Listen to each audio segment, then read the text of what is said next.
नरेंद्र मोदी ने राहुल गांधी का परिचय देते हुए कहा कि मिलिए, यह है देश के भावी प्रधानमंत्री। क्या ऐसा मुमकिन है? राहुल गांधी पप्पू है, नरेंद्र मोदी फैकू है। ऐसी ओछी राजनीति में ऐसा मुमकिन नहीं लगता।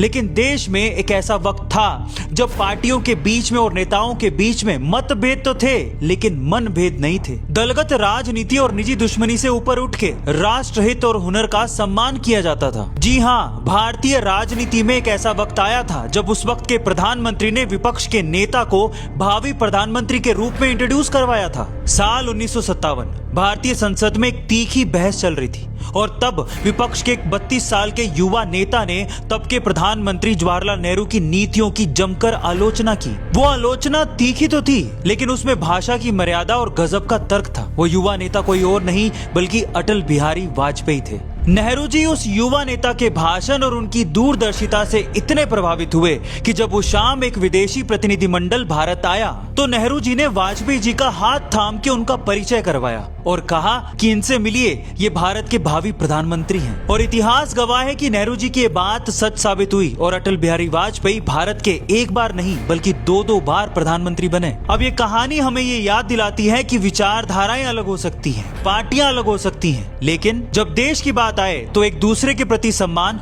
कम नहीं होना चाहिए। इससे ना सिर्फ प्रधानमंत्री नरेंद्र मोदी को सीखना चाहिए कि नेता प्रतिपक्ष का देश में सम्मान करें, बल्कि राहुल गांधी को भी सीखना चाहिए कि विदेशों में भारत के प्रधानमंत्री का उतना ही सम्मान करें। गाइस, क्या आपको नहीं लगता कि भारतीय राजनीति में इस गरिमा की फिर से जरूरत है? आपका इसके बारे में क्या कहना है कमेंट सेक्शन में जरूर लिखिएगा और ऐसी अमेजिंग वीडियोस के लिए फॉलो तो कर लो यार। मिलते अगली वीडियो में।